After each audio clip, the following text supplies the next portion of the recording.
લોકોને બીમારી દિવસે ને દિવસે વધી રહી છે, તેનું મેઇન કારણ શું?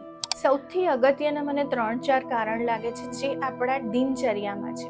સૌથી પહેલું, સવારે ઉઠીને ખાલી પેટની ચા પીવી. દિવસની શરૂઆત જ્યારે ખાલી પેટની ચાથી થાય. વર્ષો પહેલા ચા આપણા દેશમાં નહોતી. અંગ્રેજો આવ્યા, ચા લાવ્યા, અંગ્રેજો જતા રહ્યા અને આપણો દેશ અત્યારે ચાના રવાડે ચડ્યો છે.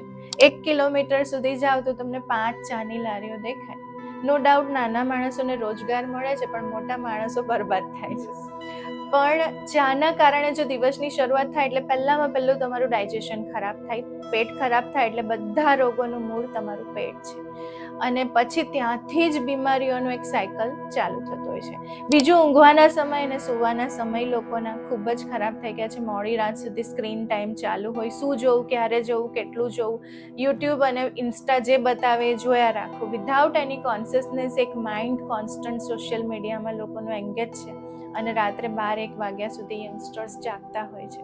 અને એના કારણે સ્વાભાવિક છે કે સવારે મોડા ઉઠે. અને આયુર્વેદમાં લખ્યું છે કે બ્રહ્મ મુહૂર્ત ઉત્તિષ્ઠમ. સવારે બ્રહ્મ મુહૂર્તમાં ઉઠીને સૌથી પહેલા શૌચ ક્રિયા બ્રહ્મ મુહૂર્તમાં જ થઈ જવી જોઈએ. બ્રહ્મ મુહૂર્ત તો બહુ દૂરની વાત છે. 7 વાગ્યા સુધી પેટ સાફ ના થતું હોય, ઘણા તો 9 વાગ્યા સુધી ના થતું હોય. એટલે પેટ સાફ ના થાય, કચરો અંદર ને અંદર બ્લડ સર્ક્યુલેશનમાં સ્પ્રેડ થઈ જાય એટલે પછી રોગોની શરૂઆત.